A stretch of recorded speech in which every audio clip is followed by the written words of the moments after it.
Hello everyone, स्वागत है आप सबका ज्योग्राफी बाय ज्योति यादव चैनल पे।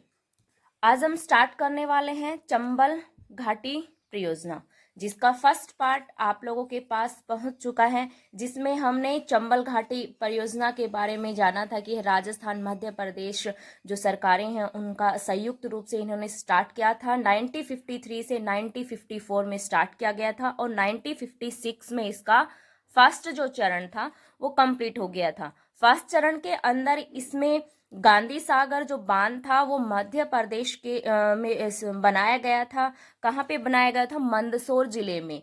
नेक्स्ट इसी पे हमारा कोटा बैराज बनाया गया था फर्स्ट चरण के अंदर ही, जो कोटा के अंदर था राजस्थान में। कि यह हमने जाना था इस फर्स्ट वीडियो के बारे में कि इस पे जो बांध बनाए गए थे 3 चरणों में इसको कंप्लीट किया गया था, जिसमें आज हम स्टार्ट करेंगे हमारा सेकंड चरण। कौन सा? सेकंड चरण इसमें चंबल घाटी प्रोजेक्ट के अंदर। तो लेट्स स्टार्ट, हम स्टार्ट करते हैं सेकंड पार्ट में। दूसरा चरण कौन सा हो जाएगा हमारा आज? दूसरा चरण जो चंबल घाटी प्रोजेक्ट जो स्टार्ट किया गया था उसका था हमारा ये सेकंड चरण। सेकंड चरण के अंदर यानी कि सेकंड पार्ट जो स्टार्ट किया गया था उसमें कौन सा बांध बनाया गया था? उसमें सेकंड के अंदर हमारा था राणा प्रताप सागर बांध, जो चित्तौड़गढ़ रावत भाटा के पास राजस्थान में पड़ता है। तो कौन सा था हमारा सेकंड? राणा प्रताप सागर बांध। यह हमारा स्टार्ट किया गया था सेकंड चरण में। कहाँ पाया जाते हैं राणा प्रताप सागर बांध? कहाँ है? चित्तौड़गढ़ में। कहाँ पे? चित्तौड़गढ़ में यह स्टार्ट किया गया था। चित्तौड़गढ़ राजस्थान में यह स्थित है। ओके, चित्तौड़गढ़ यानी रावत भाटा के आसपास है। यह हमें ध्यान रखना है। यहाँ पे इसकी लोकेशन है राजस्थान में। फर्स्ट जो इसमें गांधी सागर बांध के जस्ट ऊपर है राणा प्रताप सागर बांध। ओके, अब इसका सेकंड पॉइंट इसी में हमारा बन जाता है, काफी इंपॉर्टेंट पॉइंट है राणा प्रताप सागर बांध से ही, कि यह सर्वाधिक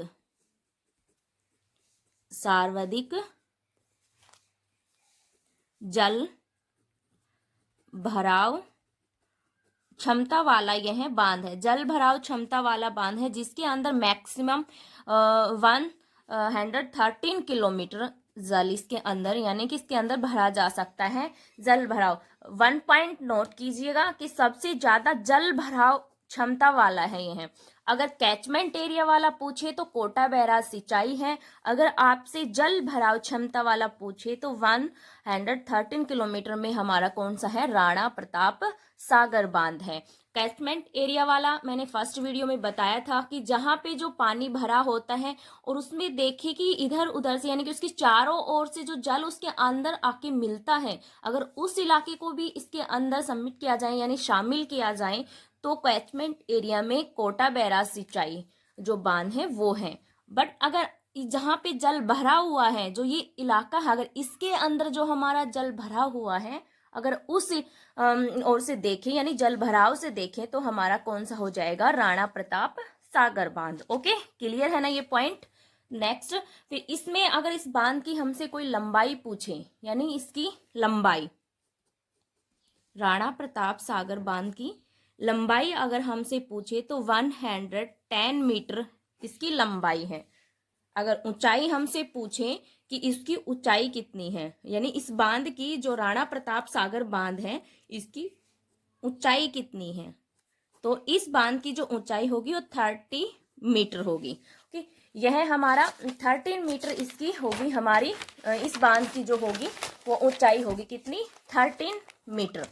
ओके, नेक्स्ट, अगर इस बांध से हमारा एक और इम्पोर्टेंट क्वेश्चन बन जाता है कि इस बांध में जो बिजली इलेक्ट्रिसिटी का जो उत्पादन होता है यानी कि इस बांध से जो हमें उत्पादन होता है वो कितना है?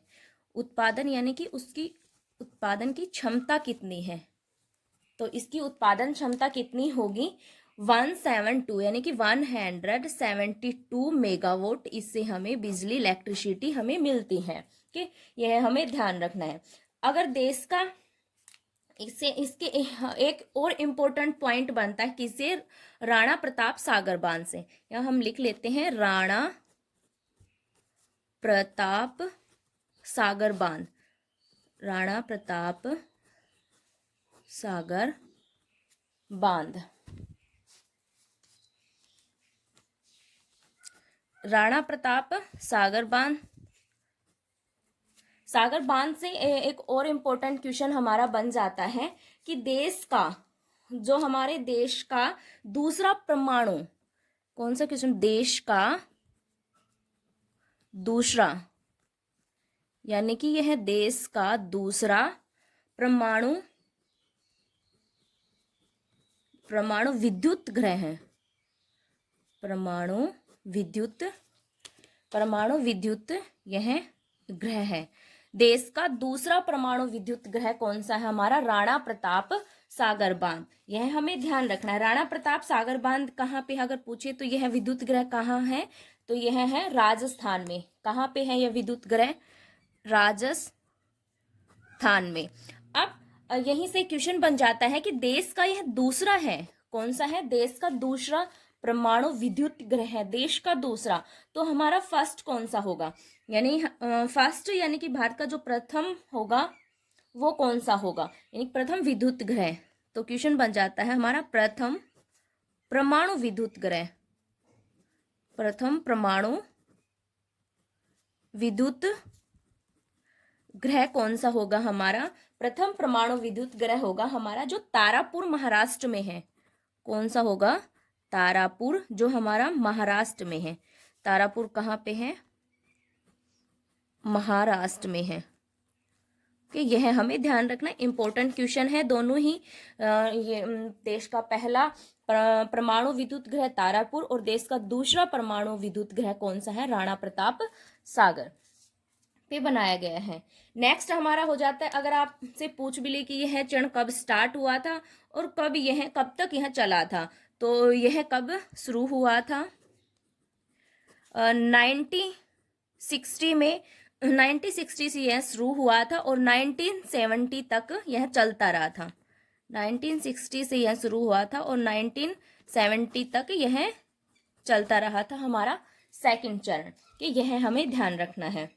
अब हमारा आ जाता है तीसरा चरण। कौन सा आ जाएगा हमारा, यानी कि तीसरा चरण हमारा स्टार्ट होता है। इसमें तीसरा चरण में हमारा कौन सा बांध बनाया गया था, जवाहर सागर बांध। कौन सा बांध बनाया गया था, जवाहर सागर बांध। कौन सा बांध बनाया गया था हमारा, जवाहर सागर बांध। यह जवाहर सागर बांध कहाँ पे है, यह जवाहर सागर बांध था बोरावास, जो कोटा के आसपास, प्रॉपर कोटा में नहीं है बट कोटा के आसपास पड़ता है।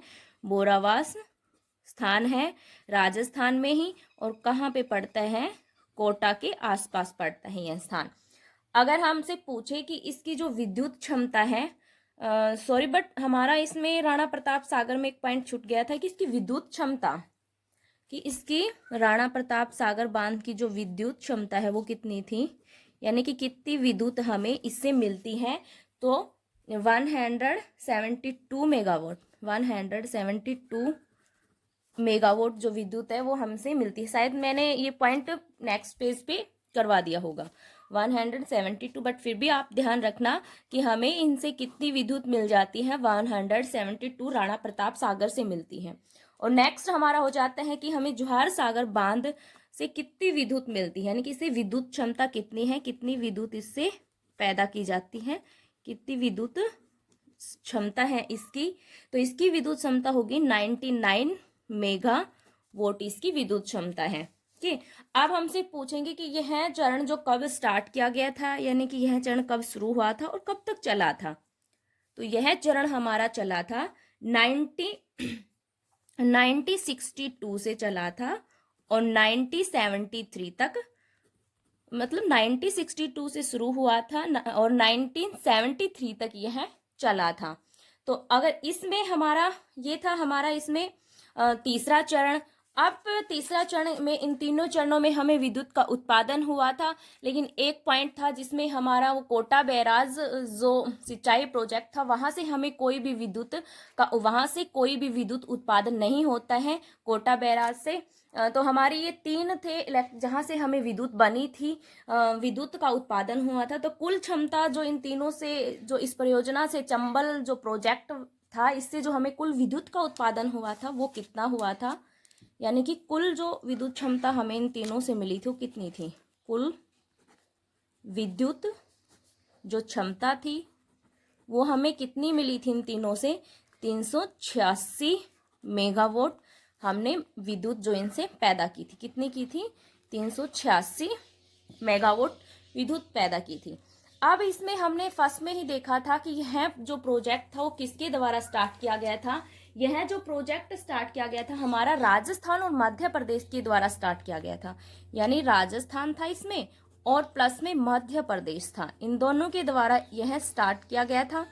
तो अब ये 386 जो मेगावाट जो इलेक्ट्रिसिटी हमें बनाई थी इन तीनों से गांधी सागर बांध से, राणा प्रताप सागर बांध से और जवाहर सागर बांध से, तीनों से जो हमें इलेक्ट्रिसिटी मिली थी अब 386 मिली है। अगर हम इनका 50-50 करेंगे तो अब हो जाएगा 59, हाँ 193 इनको मिलेगी, 193 दोनों को क्या मिल जाएगी, इलेक्ट्रिसिटी इनमें मिलेगी। ओके, यह थी हमारी जो चंबल घाटी जो प्रोजेक्ट था यह था। अगर आपको वीडियो अच्छी लगी हो तो वीडियो को लाइक और चैनल को सब्सक्राइब ज़रूर करें। Thank you.